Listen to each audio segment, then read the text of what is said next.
गुरुदेव आपने दिन दिन महाराज आपने दिन दिन मैं जन्म जन्म का भटका हूँ, मुझे अपनी शरण में रहने दो। गुरुदेव आपके दिन दिन महाराज आपके दिन दिन हो, महाराज आपके दिन दिन हो। सिंह सो गज स्वान सुसेसु बिल्ली को देख मुसंबर ध्यायो, वासंग वाज सुनी गरुणा डर पयाल को बैठत पार न लायो। ग्वाल को देख नहीं सिंह ठाड़ो, जागृत गाँव जहाँ चोर न जावे। नाम प्रताप कहे सुख देव जीवाज, सुने सोई अघ भगावे। बोलो राम राम। महाराज जी कहते हैं कि शब्द शब्द में फेर है, शब्द शब्द में फेर है। हर शब्द से हर काम नहीं होता। जिस काम से हमारा आवागमन छूटे हमें उस शब्द से प्रेम करना चाहिए। रामचरण महाराज जी कहते हैं मैला मंत्र के जाप सु जरक बुलावे बाम, रामचरण साचे शब्द क्यों नहीं आवे राम। लोग गंदा गंदा मंत्र सीख के और भूत प्रेत को बुलाते हैं तो उनका काम बन जाता है। जरक बुलावे बाम, जरक होता है ना सियार जैसा, जरक होता है गधा के जैसे होता है। अच्छा। लंबा होता और वो चलता जब क्यों उनका हड़का बोलता, खटर खटर बोले। ऐसे को भी मंत्र से सिद्ध करके बुला के और उस पर सवारी करके ये जुगनियाँ अपना काम कर लेते। तो महाराज कहते हैं कि संसार में मैला मंत्र के जाप से जरक बुलावे बाम, राम चरण साचे शब्द क्यों नहीं आवे राम।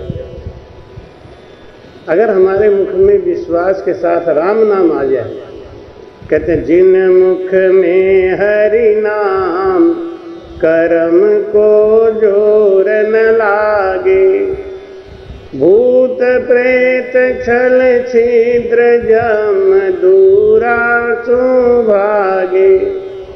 विषय व्याधि सब जाय रोग व्यापे नहीं कोई। 84 को काट जीत जन निर्मल होई। देव करे प्रणाम विष्णु ब्रह्मा शिव छावे। जन सुखिया निज नाम ब्रह्म के माई मिलावे। जिन मुख में हरि नाम कर्म को जोर न लागे, जिसके जीभ पे हर समय राम राम की धुनी होती रहती है, उसको कोई कर्म नहीं करता। अब ये दुनिया क्या है ना कि खुद तो करती नहीं हो, बिना खाना खाए अपना पेट नहीं भरेगा, भूख नहीं मरेगा, और बिना पानी पिए अपना प्यास नहीं बुझेगा। खुद ठंडा ठंडा पानी पिएंगे तो प्यास बुझेगा, और खुद अन्न जल का आहार ग्रहण करेंगे तो हमारी भूख मिट जाएगी। तो हमारा समझाते हैं जिन मुख में हरि नाम कर्म को जोड़ लो। भाई समझा रहे हैं कि हंस हंस किया न छूटे रोया, किया कबाड़ा हाथा। घड़ी घड़ी दम दम का लेखा, चित्रगुप्त के खाता। बोलो रहा भाई कहते हैं कर्म करते समय तो बहुत खुश खुश होकर कर्म किया, अब जब उसका फल मिलने लगा तो आदमी परेशान होता है। भाई कहते हैं कि जब जो फल मिलता है करनी का तो ठंडी आह भरता है। एक दिन था वो संकट का जब मात गर्भ में अटका, सिर नीचे पैर ऊपर रहा 9 महीने लटका, सजा इतनी मिली तुमको नहीं फिर भी संभलता है जीवन 4 दिन तेरा, तो फिर क्यों पाप करता है।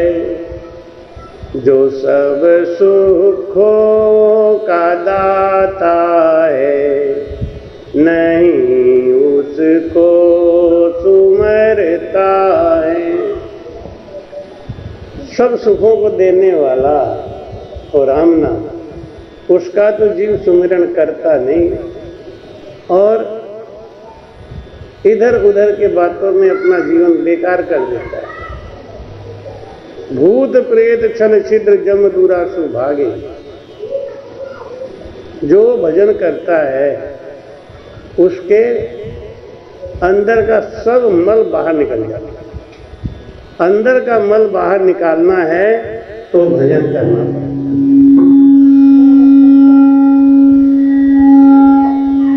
मुंह घुमा दो बेटा।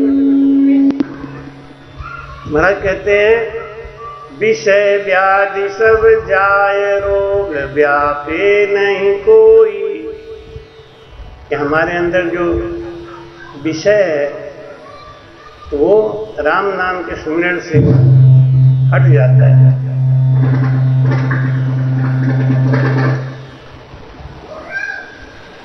जैसे सूरज के निकलने के बाद अंधेरा भाग जाता है, ऐसे ही हमारे घट में जब राम नाम का सुमिरन होने लगता है तो अज्ञान और कर्म ये दोनों भाग जाते हैं। और ये जीव 84 को काट के 84 को काट जीत जन निर्मल होई। क्यों? राम नाम के भजन से माला श्वासों श्वास की फेरे कोई निज दास, तो 84 भटके नहीं करे कर्मा को नाश। दवा तो अपने से खाना ही पड़ेगा, डॉक्टर चाहे कितना भी बड़ा हो, लेकिन दवा तो आपको अपने से ही खाना पड़ेगा। गुरु का काम क्या है? ज्ञान को बताना। गुरु किसी का कर्म काट नहीं सकता। कर्म तो हमने अपने से किया है तो हम ही काटेंगे ना। ये जीव गलत रास्ते पे पड़ जाता है, फिर सोचता है कि भाई ऐसा होना चाहिए, ऐसा होना चाहिए। डॉक्टर है वो आपको दवा लिख के दे देता है। आपने वहाँ डॉक्टर को बताया कि हमको ऐसा ऐसा मर्ज है, डॉक्टर ने समझ लिया, वो दवा लिख के आपको कागज पे दे दिया। अब वो दवा खरीदना आपका काम है, समय से जैसे डॉक्टर ने बताया उसको लेना आपका काम है। अब जैसा डॉक्टर ने बताया वैसा तो दवा लिया नहीं, समय पे लिया नहीं। डॉक्टर बोलता है खाली पेट दवा लेना है और आप खाना खाने के बाद दोपहर में ले रहे हैं। दवा लेना है सुबह में, आप ले रहे हैं शाम को। फिर डॉक्टर का दोष नहीं। हमारे कहते हैं देव करे प्रणाम विष्णु ब्रह्मा शिव चावे। जो आदमी भजन करता है ना, राम राम भजन करता है, उसकी देवी देवता भी पूजा करते हैं। भाई कहते हैं, एक हरिजस में बताते हैं कि महाराज राम राम राम राम उन सूरत की बलिहारी हो, उन सूरत की बलिहारी हो, नाम निज धारा हो, जिन मुख रसना राम जपत हैं, जिन मुख रसना राम जपत हैं, धिन जन वे संसारा हो, धिन जन वे संसाराओ, उन सूरत की बलिहारी हो, लागे नाव उर धारा हो, जिन मुख रसना राम जपत हैं, जिन मुख रसना राम रटत हैं, धिन जन वे संसारा हो, धिन जन वे संसारा हो। वाजन को सब देवत बंदे, वाजन को सब देवत बंदे, धिन धिन भाग हमारा हो, धिन धिन भाग हमारा हो, उन सूरत की बलिहारी हो, लागे नाव उर धारा हो। शेष महेश बिसन काहे धिन है, शेष महेश बिसन काहे धिन है, जे जन हृदय धारा हो, जे जन हृदय धारा हो, उन सूरत की बलिहारी हो, लागे नाव उर धारा हो, जिन मुख रसना राम रटत हैं, धिन जन वे संसारा हो, केवल राम भजन अधिकारी, पांच गीगन चढ़ मारा हो, पांच गीगन चढ़ मार्या हो, उन सूरत की बलिहारी हो, लागे नाव उर धारा हो, जिन मुख रसना राम रटत हैं, जिन मुख रसना राम रटत हैं, धिन जन वे संसारा हो, कहीं सुख राम भागवत भाखे, धिन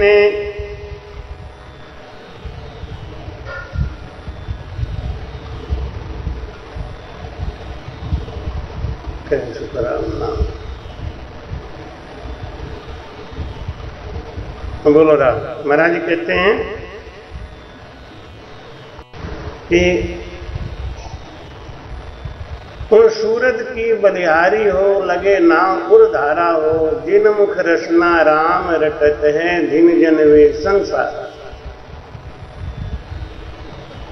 इस संसार में जो राम भजन करता है, महाराज कहते हैं उन सूरत की बलिहारी, उनका सूरत जो है, उनका मुख देखने से पाप भाग जाता है। राम भजन करने वाले का चेहरा देख के भूत प्रेत छल छिद्र सब भाग जाता है। लेकिन ये जीव भजन नहीं करता, सब काम करेगा, जप करेगा, तप करेगा, करनी करेगा, व्रत करेगा, लेकिन इतना सरल है ये राम नाम, ये नहीं रखता। क्यों नहीं रखता? क्योंकि उसका भाग्य नहीं, बिना भाग्य कोई नहीं पावे। हरि गुरु दो दीदार, हरि का, भगवान का और गुरु का, सदगुरु का दर्शन मिलना बड़ा कठिन।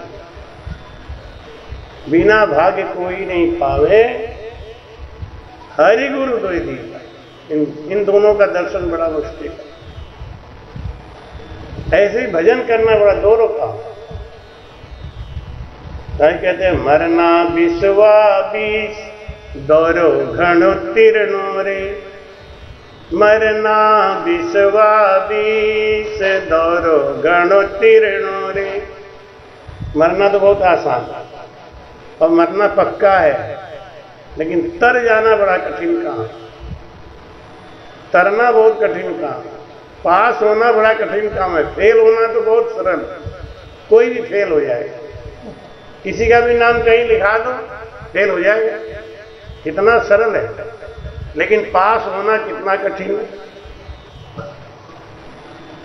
सुमता कुमता नार दोई पटरानिया रे, जाको तेज स्वभाव संत पिछाड़े रे, मरना बिस्वा बीस दौरो घणो तीर्णो रे।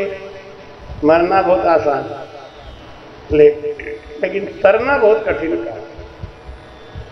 जिस संसार में जो आके अपना जीवन का उद्धार कर लिया वो तो ज्ञानी है। बाकी बहने के लिए तो सब बह रहे हैं, खाना पीना खाना सभी खा रहे हैं, नींद सभी ले रहे हैं, बेटा बेटी सभी पैदा कर रहे हैं, हम भी कर रहे हैं, तो क्या हो। दौरो घणो तीर्णो, बहुत कठिन है गुरु बनाना, बहुत कठिन है भजन करना, बहुत कठिन है किसी के शासन में चलना। आजकल आदमी बाप के शासन में नहीं चलना चाहता, गुरु के शासन में चले ही कहीं। इसलिए महाराज कहते हैं कि वाजन को सब देवत बंदे, धिन धिन भाग हमारा हो। भजनानंदी संतों का दर्शन करने के लिए देवता भी आते। शेष महेश विषण के धिन है, जो जन हृदय धारा। भाई कहते हैं शंकर भगवान, शेष जी भगवान, विष्णु भगवान कहते हैं ये आदमी धन्य है, जे जन हृदय धारा हो। केवल राम भजन अधिकारी, पांच विघन चढ़ मारे। पांच ये कौन है? शब्द, स्पर्श, रूप, रस और गंध। इनको भजन करने वाला ही जीत सकता है, दूसरा कोई नहीं जीत सकता। भाई कहते परीक्षित सिमरो 7 दिन, खट दिली तो एक जाम, और नामे तो भारी कहो, हल्क्यो कहो सो राम। पान भया गिर मेर दास, जो मना बिचारिया। पात भया गिर मेर दास, जो मना बिचारिया। सुख राम नाम चिंता मणि, ये मन चिंत्या काम। परीक्षित सिमरो 7 दिन, खट दिलीप एक जाम। बोलो राम। ये परीक्षित थे ना, राजा परीक्षित। ये कौन थे? अभिमन्यु का बेटा। राजा परीक्षित अभिमन्यु का बेटा था। जब पूरे पांडवों का विनाश वो हो गया, खत्म हो गए, सब चले गए, हिमालय पे जाके सब जल गए, परीक्षित को राजपाट दे दिया। तो परीक्षित बड़ा न्यायी राजा, बड़ा न्याय करे। एक दिन वो कलयुग को लगे 30 साल हुआ था, तो एक दिन वो जा रहा था, तो रास्ते में देखा कि एक बैल का 3 पैर तो है नहीं, एक ही पैर पे वो खड़ा है, उसको भी एक आदमी गदा से मार के तोड़ रहा। तो परीक्षित को बड़ा गुस्सा है कि वैसे इसके 3 पैर नहीं है पहले से, एक पैर पे खड़ा है तो उसको भी तोड़ रहा है, तो बता कौन है पापी। और वो बैल से पूछा कि आपको ये क्यों मार रहा है? तो बैल ने कहा कि आप जाओ महाराज, मैं धर्म हूं, अपने करनी का फल भोग रहा हूं, किसी का कोई दोष नहीं है, हर आदमी अपने करनी का फल पाता है। परीक्षित ने कहा लेकिन मैं यहां का राजा हूं, मेरे रहते यहां अन्याय नहीं हो सकता। ये कौन है शूद्र, तू बता। वो बोला महाराज मैं कलयुग हूं। तो यह क्या कर रहा है तू, इसका पैर क्यों तोड़ रहा है? तो महाराज इसका 3 पैर तो पहले से ही खत्म है, सत्य तप और दया, ये 3 चरण खत्म है धर्म के। एक दान का चरण रह गया है, उसको भी मैं इसलिए तोड़ना चाहता हूं कि मेरे युग में यही चलेगा और कुछ नहीं चलेगा। तो परीक्षित ने तलवार उठाया उसे मारने के लिए, तो कलयुग पैरों पे गिर गया। कलयुग ने कहा मुझे क्षमा कर दो महाराज। परीक्षित ने कहा क्षमा तो कर दूंगा, लेकिन पहले इनके 3 चरण लगा दो। 3 चरण लगवा दिया और कलयुग से कह दिया कि तू कुछ जगह मांग ले जहां मैं तुझे रहने के लिए स्थान दे दूं, वहां रह जा, लेकिन अब तुम्हें रहने नहीं दूंगा। कलयुग बोला महाराज हमारे अंदर फायदा बहुत है, जो फल त्रेता सतयुग द्वापर में हजारों हजारों बरस तक जप करने के बाद मिलता है, हम अपने युग में उसको आदमी को 2 पल में दे देते हैं। और युगों में एक आदमी पाप करता है तो अंश वंश सहित नरक में डालते हैं, हमारे युग में एक आदमी पाप करता है तो जो करता है उसी को भुगाता हो, सबको नहीं, और उसके उसी अंग को भुगाता हो। कलयुग ने जब अपने नए नए कारनामे गिनाए बढ़िया, तो परीक्षित ने कहा ठीक है, तू रहने के लिए मैं तुझे जगह बताता हूं, तुम वहीं रहना। कहां रहना? जहां हिंसा होती हो वहां रहना। जिस घर में झगड़ा फसाद किटकिट किटकिट होता है वहां कलयुग का वास होता है। जिस घर में सुख शांति होती है, सब एक दूसरे से मिलजुल के रहते हैं, प्रेम से रहते हैं, वहां कलयुग नहीं जाता। कलयुग वही जाता है जहां पे हर समय किट किट झगड़ा फसाद टेंशन हर समय रहता, वहां कलयुग का वास। ये हिंसा है, हिंसा की जगह कलयुग का वास है। जहां ताश पत्ता खेला जाता है, जुआ, वहां कलयुग का वास है। जहां मदिरा दिया जाता है पीने को, वहां कलयुग का वास है। जहां वेश्यालय है वहां पे कलयुग का वास है। 4 जगह बताया परीक्षित ने। कलयुग हाथ जोड़ के बोला महाराज छोटा जगह दिया आपने, एक जगह और दो। तो परीक्षित ने कहा जो पाप की कमाई का धन है उसमें तुम्हारा वास रहेगा। कलयुग ने कहा ठीक है महाराज जाओ। परीक्षित आए अपने घर, राजपाट करने लगे। पूरी प्रजा को बता दिया कि देखो भाई ये 4 जगह 5 जगह मत जाना, ये 5 जगह से बच जाओगे तो तुम्हारे घर में खुशहाली रहेगी। जिस घर में ये 5 चीजें घुस गई वहां खुशहाली नहीं। ये 5 चीजों से बचना। एक दिन परीक्षित खजाने में गए तो वहां जरासंध का मुकुट देख के उनका मन उस पर लोभ कर गया। खजाने में पांडवों ने जीत के रखा था ना, जरासंध का मुकुट बड़ा चमचमाता हुआ, वो मुकुट पहन लिया। वो पाप का मुकुट था, उसमें कलयुग बसा हुआ था। कहते जैसो खावे अन्न वैसा हुए मन, जैसो पिए पानी वैसे निकले बानी। परीक्षित ने वो मुकुट लगाया, उनका दिमाग घूम गया। पहली बार राजा परीक्षित बोले अपने सिपाहियों को कि भाई मैं शिकार करने जाऊंगा। सिपाहियों ने सोचा ये क्या हुआ राजा, ये आदमी कभी हत्या नहीं करता, आज शिकार करने का मन कैसे बनाया। जंगल में शिकार करने के लिए परीक्षित गए और धूप में घूमते घूमते भूख प्यास से व्याकुल हो गए। एक झोपड़ी में देखा कोई ऋषि बैठ के भजन कर रहे थे, ध्यान कर रहे थे। उनका नाम था समीक मुनि। परीक्षित ने सोचा कि चलो यहाँ पे कुछ जलपान कर लें, भूख प्यास से प्राप्ति हो जाए, तृप्ति कर लें। तो उन्होंने जाके आवाज लगाई समीक मुनि को कि वो बाबा मुझे जल पिला दो, मैं परीक्षित तुम्हारे नगर का राजा हूं। लेकिन वो तो ध्यान करने में मस्त थे, उनका भजन करने में मन लगा हुआ था, आवाज राजा की सुनाई नहीं दी। परीक्षित ने 2 बार आवाज लगाया लेकिन वो उठे नहीं।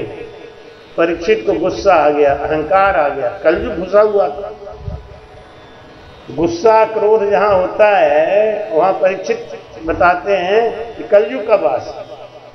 अपने ही बताए, आज अपने ही गुस्सा किए और ऋषि के ऊपर गुस्सा करके एक मरा हुआ सांप पड़ा था उनके गले में डाल दिया। गले में डाल के चले गए। समीक मुनि का लड़का श्रृंगी ऋषि नदी में स्नान कर रहा था। किसी बच्चे ने जाके बताया कि राजा परीक्षित ने तुम्हारे पिता का अपमान किया, उनके गले में मरा हुआ सांप डाल दिया। श्रृंगी ऋषि ने वहीं पे गंगा जल लेके श्राप दे दिया, ये राजा परीक्षित तूने मेरे पिता का अपमान किया, उनके गले में सर्प की माला डाली, मैं तुम्हें श्राप देता हूं, जा आज के 7 दिन के बाद तुझे सांप काटेगा, तू मर जाएगा। आके अपने पिता के गले से सांप निकाल के रख दिया, रोने लगा, पिताजी राजा ने आपका बहुत अपमान किया, लेकिन मैं भी ब्राह्मण पुत्र हूं, मैंने श्राप दे दिया उसको। समीक बोले अरे बेटा ऐसा नहीं करने, अरे राम राम राम, राजा बड़ा अच्छा आदमी है, कोई गलत योग बन गया होगा जिसकी वजह से राजा ने ऐसा अपराध किया, लेकिन उसको श्राप नहीं देना चाहिए था। समीक मुनि ने एक ब्राह्मण को भेजा और कहा परीक्षित से कि भाई हमारे बच्चे ने आपको श्राप दे दिया है, अपने को बचा सको तो बचा लो, 7 दिन के बाद आपको सांप काटेगा, मर जाओ। अब परीक्षित ऋषि की बात को सुन के परीक्षित गंगा के किनारे आके एक झोपड़ी लगा के बैठ गए और पूरे राज्य के अपने ऋषि मुनियों को बुलाया और सबसे एक ही बात पूछा कि जिसको 7 दिन के अंदर मरना है उसको क्या करना चाहिए। किसी ने कोई उत्तर नहीं दिया। अब जब करो तब करो, व्रत करो, कितना करो, समय 7 दिन का है। अपना गुरु गद्दी लगा दिया और कहा जो मुझे 7 दिन के अंदर अधोगति से जाने से बचा ले वो इस गद्दी पे आके बैठे। सुखदेव जी महाराज हरिद्वार में बैठे थे। नारद जी ने जाके कहा सुखदेव जी से कि आप यहां बैठ के क्या कर रहे हो। राजा परीक्षित को आपकी जरूरत है, आप जाओ उसका कल्याण करो। साधु को कल्याण करना चाहिए। वो सुखदेव जी महाराज नारद के समझाने से गए। पहले तो जा नहीं रहे थे, उन्होंने कहा कि हमको तो न्योता नहीं दिया, हमको बुलाया नहीं, हम क्यों जाए। नारद जी ने कहा कि उनको तो पता ही नहीं महाराज कि नहीं हम तो नहीं जाएंगे। नारद जी ने कहा कि एक बात बताओ, एक कुआं है, कुआं के ऊपर एक आदमी बैठा है और सूरदास जी दूर से चले आ रहे हैं। सूरदास जी का रास्ता भटक गया है, वो कुएं में आके गिर जाएंगे। वो आदमी देख रहा है लेकिन वो मना नहीं कर रहा है। सोच रहा है कि सूरदास जी हमसे मदद तो मांग नहीं रहे, तो मैं क्यों उनको मदद दूं।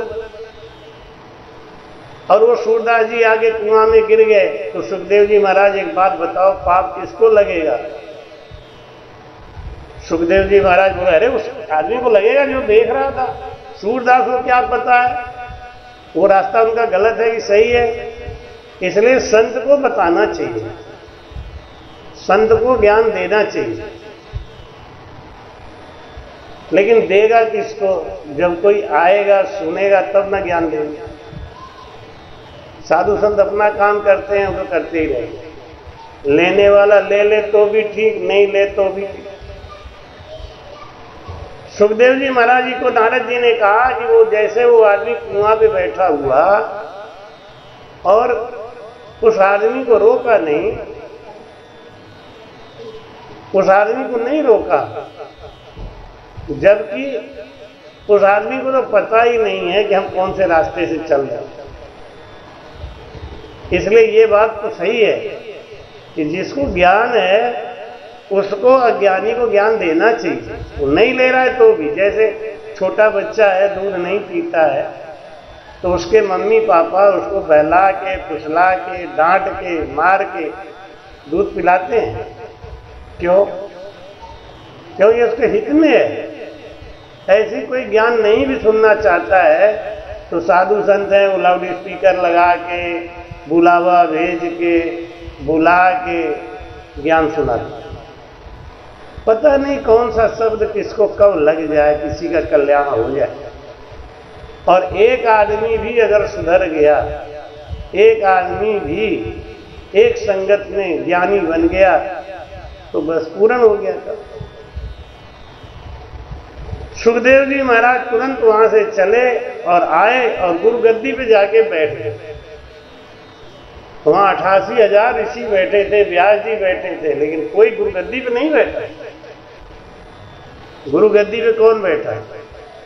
सुखदेव जी महाराज आए, गुरु गद्दी बैठे, बोले अब बोलो क्या चाहिए तुम्हें? कि महाराज हम तो एक ही प्रश्न पूछ रहे हैं, क्या कि जिस आदमी की 7 दिन के अंदर अधोगति हो उसको क्या करना चाहिए? उसको कौन सा भजन करना चाहिए, कौन सा जप करना चाहिए, कौन सा तीर्थ करना चाहिए, कौन सा व्रत करना चाहिए, क्या करना चाहिए?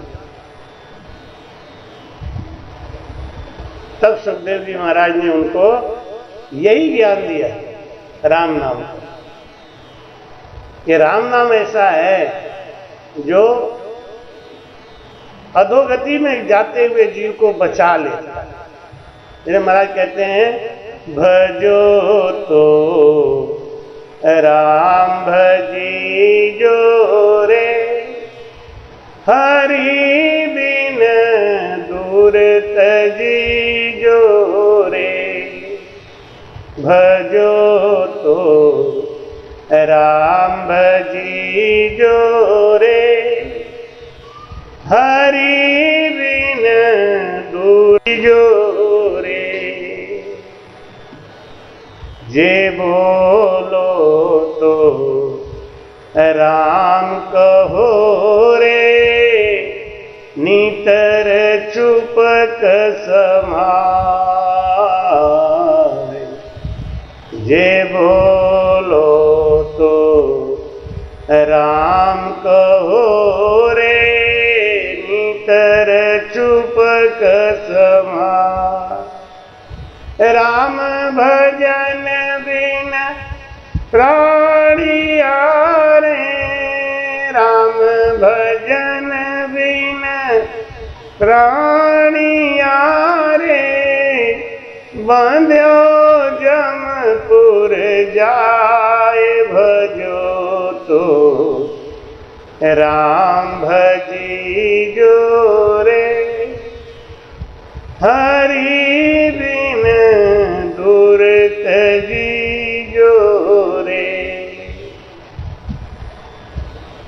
संगत करे तो साध की रे, नितर रहिए। संगत करे तो साध की रे, नितर रहिए।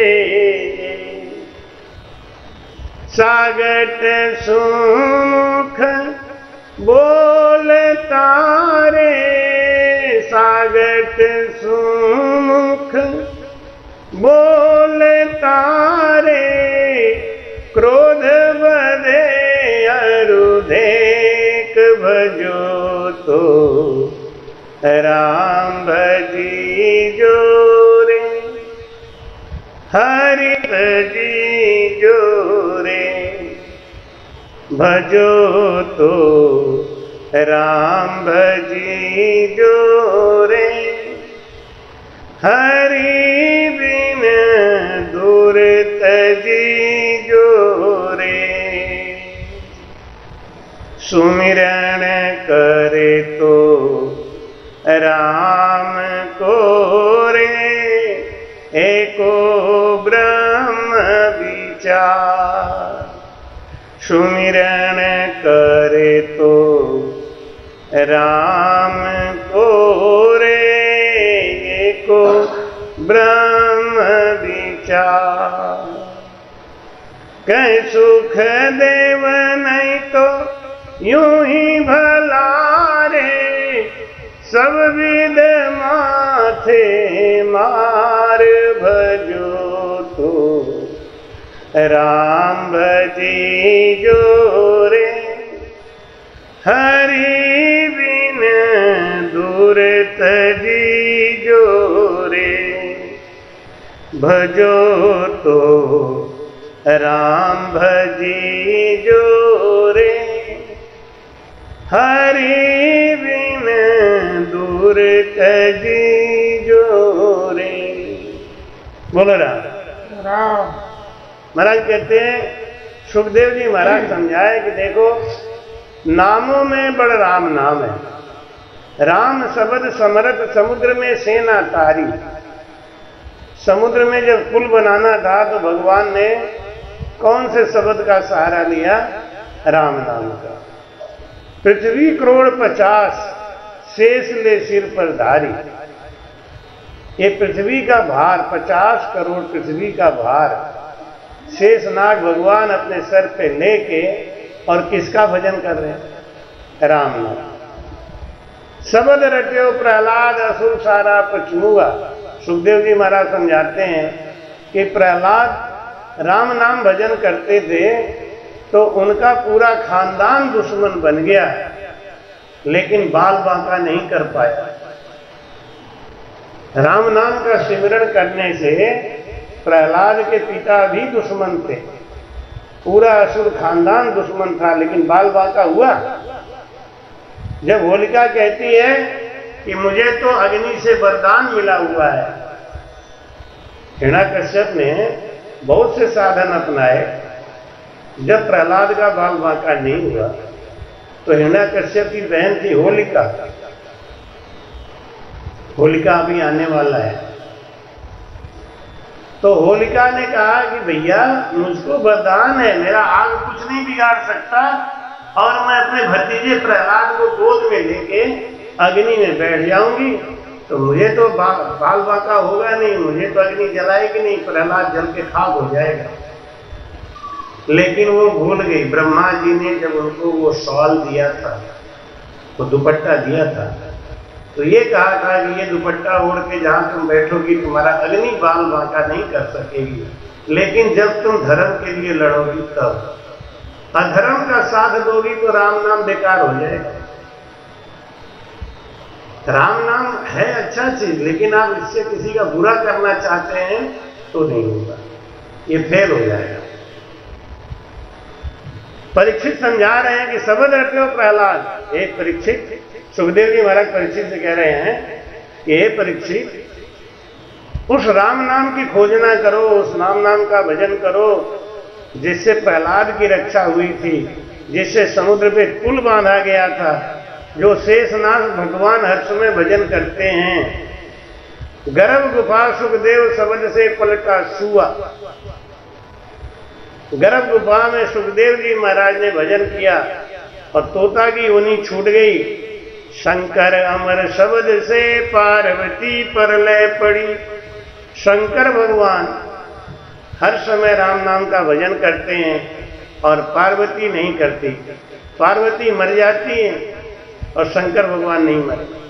तो महाराज जी कहते हैं, चली सेना कर को परेत रावण की मारू। सुखदेव जी महाराज समझा रहे, परीक्षित देख राम नाम में कितना गुण है। रावण की सेना जब चली कि राम को मारूं, राम को मारूं, राम को मारूं, जब बोले रघुनाथ भगत मेरा मैं तारूं। भगवान राम बोले कि देख ये मेरे भगत आ रहे हैं। लक्ष्मण ने कहा भगत कहाँ है? ये तो कह रहे हैं हम तो राम को मारेंगे। अरे कह मेरा नाम तो ले रहे हैं ना, राम राम तो ले रहे हैं, मैं राम को मारूं, राम को मारूं ये कह रहे हैं ना। तो राम राम को ध्यान से सुनो, इनके मुंह से राम ही राम निकल रहा है। मरु मरु में राम राम मुख इनके आवे। मारू मारू कह रहे तो राम आ रहा है कि नहीं? और मरु कहत मुने सदा मेरो जस गावे। हाँ राम में राम जाने के यौवन तारियो, अरद नाम सुनवाज ग्रह गजराज उवारी। धुन अक्षर सुखराम कहता राम, अरद नाम सुनवाज ग्रह गजराज उवारियो।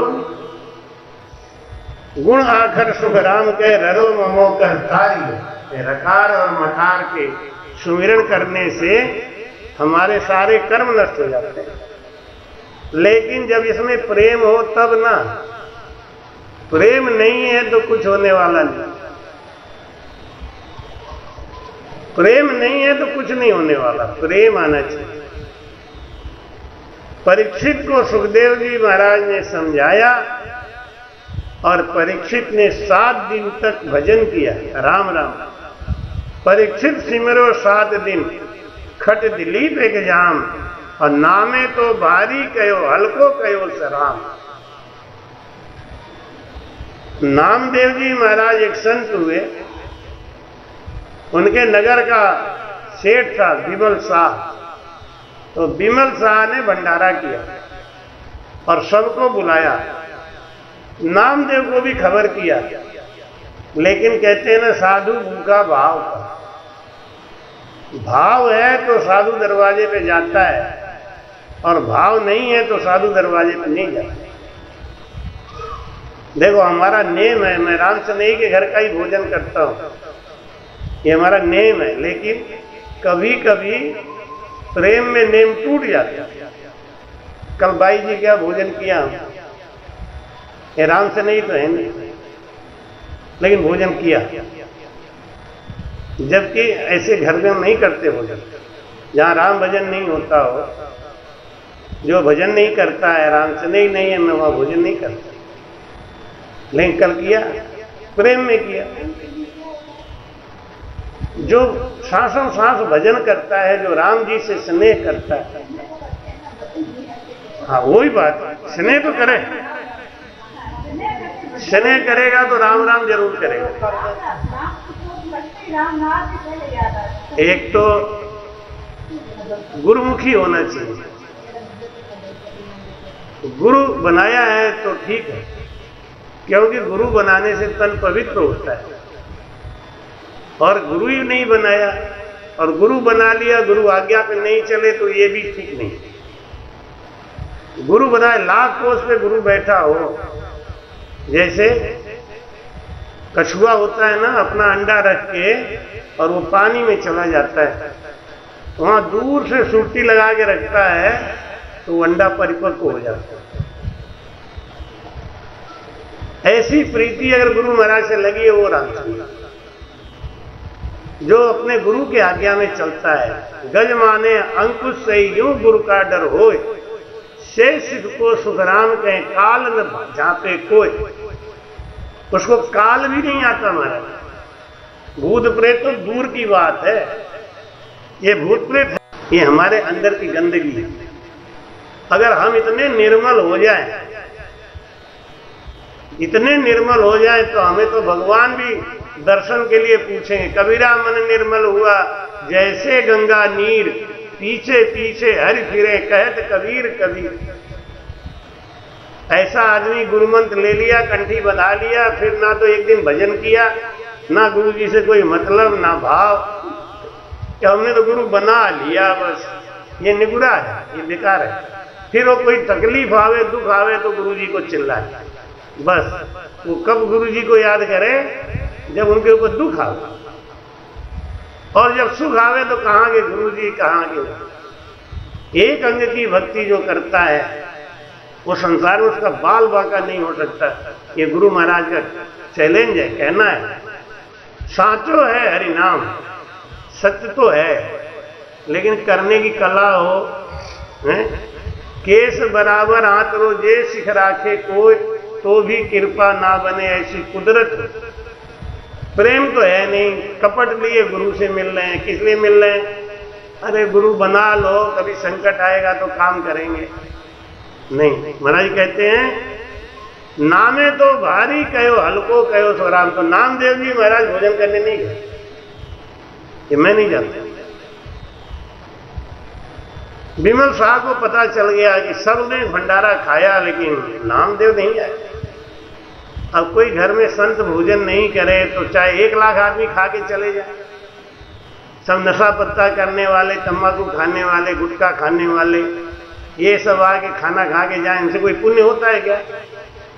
आजकल खड़िया पलटन साधु बहुत घूम रहे हैं। कोई नशा पत्ता करने वाले को दक्षिणा दे दिया ना तो पाप की पुण्य की जगह पाप लग जाएगा। बड़ी समस्या होती है।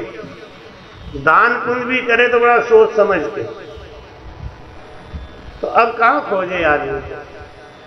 नामदेव जी महाराज जब नहीं आए तो विमल शाह ने जाके नामदेव से कहा, क्यों मेरे घर पे इतना बड़ा भंडारा हुआ, तुम आए नहीं खाने?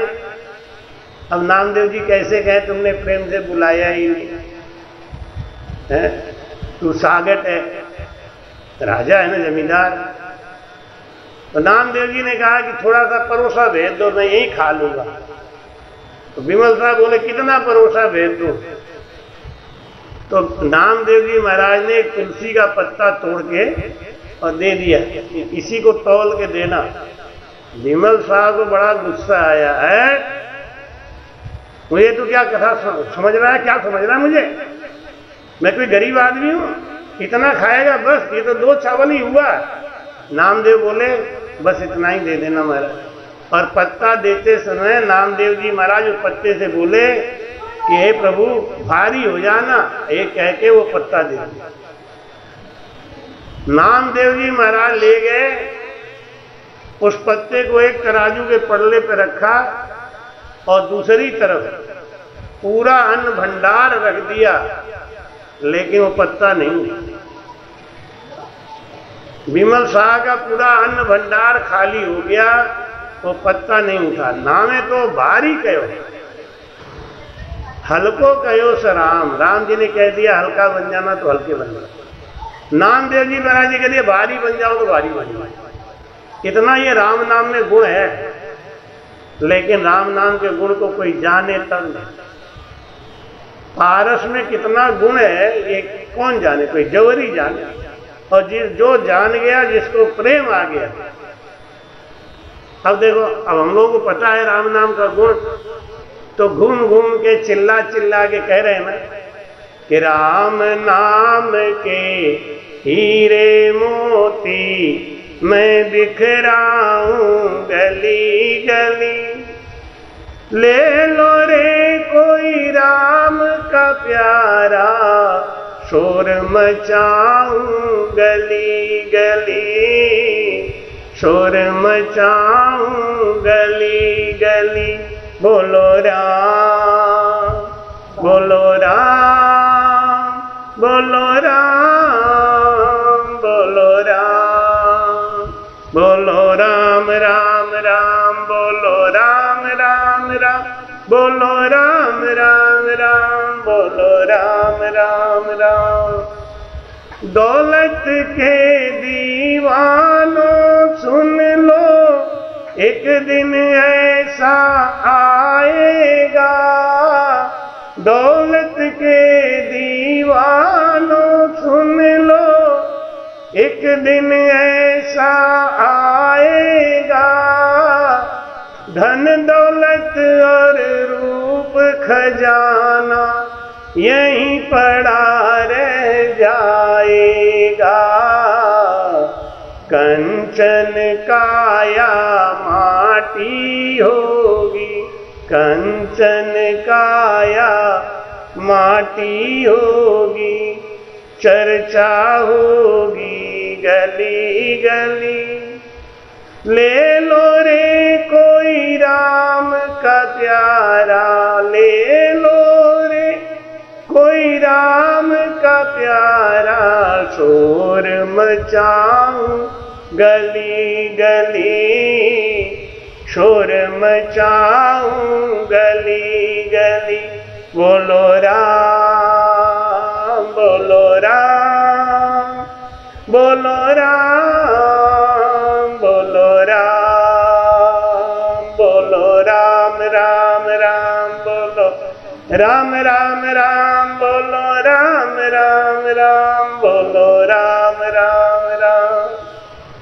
भाई रे बंधु कुटुंब कबीला एक दिन तुझे भुलाएंगे, भाई रे बंधु कुटुंब कबीला एक दिन तुझे भुलाएंगे, कल तक अपना जो कहते थे अग्नि पे तुझे सुलाएंगे, दो दिन का ये चमन खिला है, दो दिन का ये चमन खिला है, फिर मुरझाए कली कली, ले लो रे कोई राम का प्यारा, शोर मचाऊं गली गली,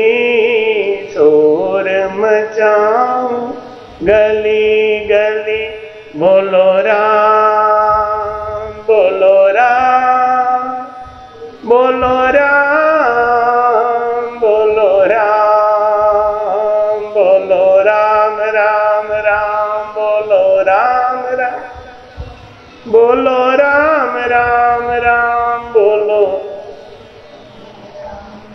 जिसको अपना कहकर बंदे तू इतना इतराता है, जिसको अपना कहकर बंदे तू इतना इतराता है, छोड़ गए सब ही विपदा में कोई काम नहीं आता है,